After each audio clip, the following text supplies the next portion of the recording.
Gibran Raka Buming Raka. Yang bernama Gibran Raka Buming Raka itu cukup menarik untuk kita bahas karena dia seorang tokoh anak muda yang berprestasi yang saat ini diperebutkan oleh banyak orang. Iya. Tetapi tidak mudah ya untuk menjadikan Gibran itu menjadi cawapresnya Pak Prabowo. Iya. Karena kenapa Kak tokoh-tokoh wali kota ataupun gubernur, bupati lain kok tidak berani seperti dia? Iya. Artinya perlu tokoh-tokoh muda yang berani menerobos ke depan menuju ke teknologi sehingga tidak seperti sekarang ini.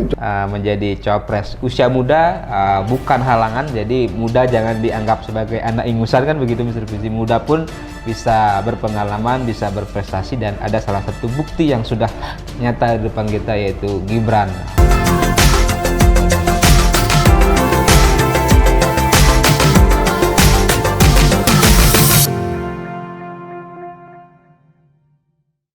Kembali lagi di channel YouTube Mr. Puisi Live di bawah naungan MGP Media yang terus memberikan informasi update seputar dinamika politik jelang pemilu 2024 dan persoalan-persoalan lainnya baik di bidang ekonomi, pariwisata, budaya, dan lain-lain. Hari ini kita sudah kembali lagi bersama Mr. Puisi yang kita akan membahas persoalan politik. Selamat sore Mr. Puisi, apa kabar? Kabar baik, sore ini sudah banyak kita diskusikan mengenai calon presiden, calon wakil presiden.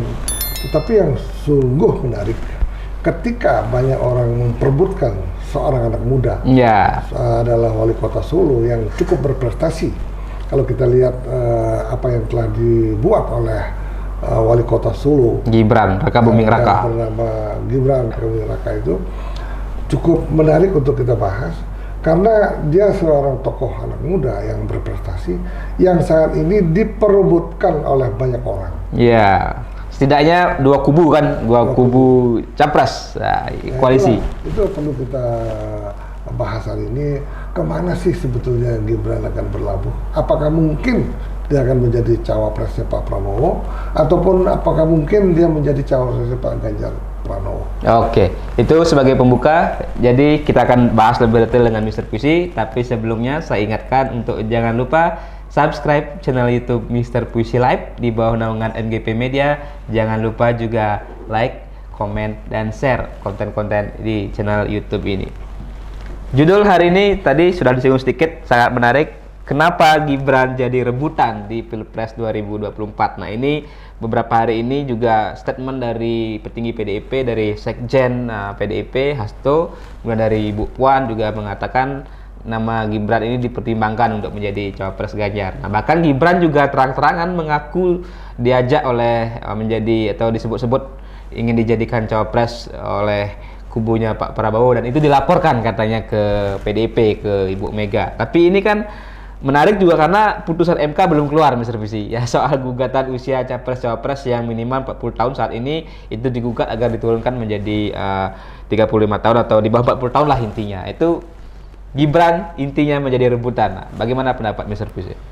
Memang kenyataannya memang sudah terang benderang bahwa foto Gibran dengan Pak Prabowo justru banyak sekali ada di Jawa Tengah. Ya, foto sudah beredar bahkan sudah ramai. Seperti rasanya seperti ada hal-hal yang menantang PDI Perjuangan di Jawa Tengah. Ya, tentunya ini adalah sebuah gerakan politik yang untuk mendapatkan simpati masyarakat Jawa Tengah untuk kubu Pak Prabowo.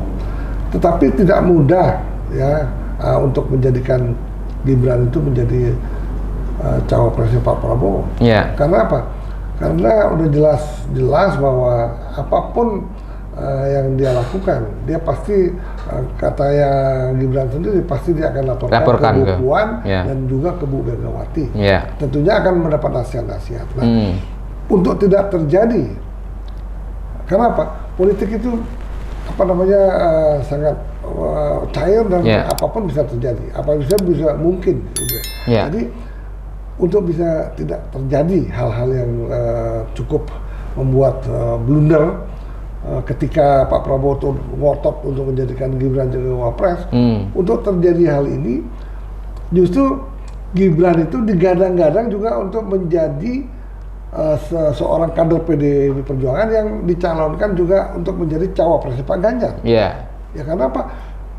PDI bilang, oh ini kader saya akan jadikan cawapresnya Pak Ganjar. Ya, apalagi tentunya ini tujuannya untuk membendung bahwa Gibran itu tidak memungkinkan untuk menjadi cawapres Pak Prabowo. Ya. Itu secara teori bahwa memang cukup cantik apa yang dilakukan oleh PDI Perjuangan, sehingga secara halus bahwa itu milik saya, jangan digunakan orang-orang lain. Jangan diklaim-klaim lah gitu. Jangan diklaim-klaim kader terbaik PDI Perjuangan. Walaupun sebenarnya ganjalannya kan di Undang-Undang Pemilu, ganjalannya, karena MK juga belum memutuskan. Nah, titik krusialnya adalah minggu-minggu ini. Di tanggal awal Oktober sampai minggu kedua belasan, artinya sebelum tanggal 19. Itu titik krusial karena ketika MK memutuskan di masa-masa itu apapun bisa terjadi. Nah, bagaimana menurut Mr. Pusi? Nah, ini kalau seandainya diputuskan bahwa boleh di bawah 40 tahun. 40 tahun. Memungkinkan juga bahwa Gibran itu akan diusung oleh Pak Prabowo atau mungkin menjadi rebutan atau diusung oleh Pak Ganjar. Yeah. Daripada diambil Pak Prabowo, ya udah PD sendiri akan mengusung sebagai cawapresnya. Ketika itu maka Pak Jokowi pasti akan mendukung 100% Pak Ganjar Pranowo. Totalitas all out gitu. Oke. Bahkan mungkin akan menarik juga tadi yang sudah kita bahas sebelumnya, PSI mungkin akan tertarik juga ke sana kan gitu jadi. Gibran sendiri ya mungkin akan ada akumulasi yang besar-besaran. Bergeser yang dari Pak Prabowo bergeser ke Pak Ganjar Pranowo. Oke. Nah, tapi kalau kita cermati lebih dalam, apakah fenomena Gibran ini hanya di permukaan?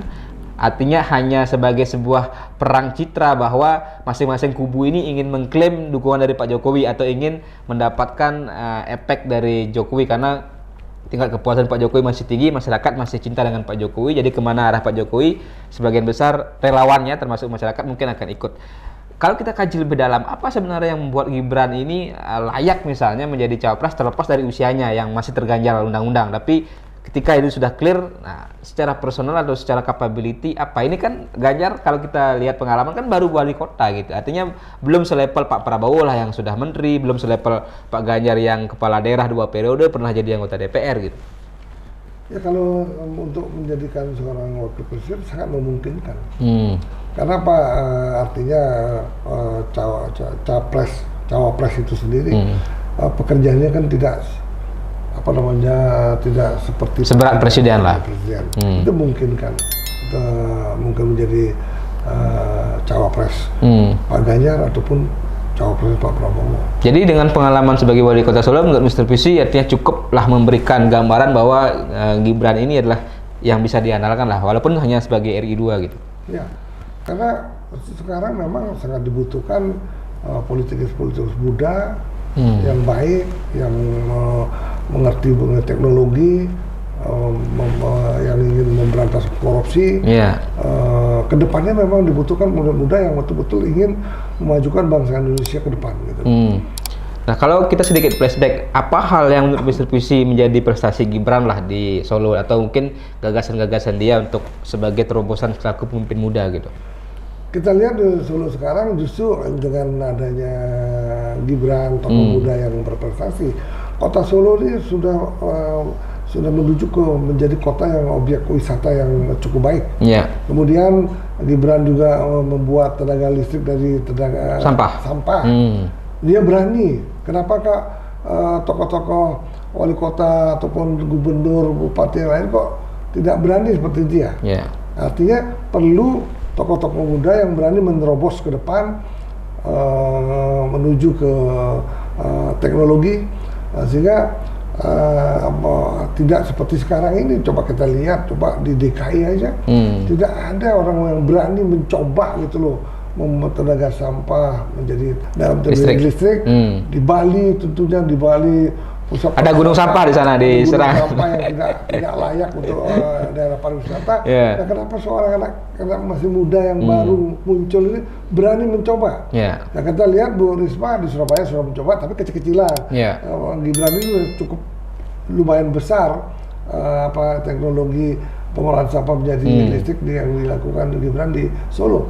Nah, makanya harus ada seorang tokoh-tokoh muda yang berani membuat terobosan-terobosan ke depan gitu. Oke, jadi itu apa yang membuat sebenarnya Gibran layaklah diperebutkan, diperhitungkan menjadi cawapres. Usia muda bukan halangan, jadi muda jangan dianggap sebagai anak ingusan kan begitu Mr. Puisi. Muda pun bisa berpengalaman, bisa berprestasi, dan ada salah satu bukti yang sudah nyata di depan kita yaitu Gibran, putra sulung Presiden Jokowi.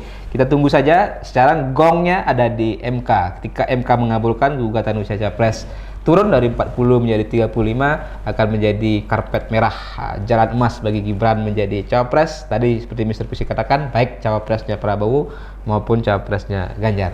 Oke, terima kasih Mr. Puisi sudah sharing dengan kita. Jadi kita akan akhiri, sebelum saya tutup, saya ingatkan untuk jangan lupa subscribe channel YouTube Mr. Puisi Live di bawah naungan MGP Media, dan jangan lupa juga like, komen, dan share konten-konten di channel YouTube ini. Terima kasih. Salam pemilu damai.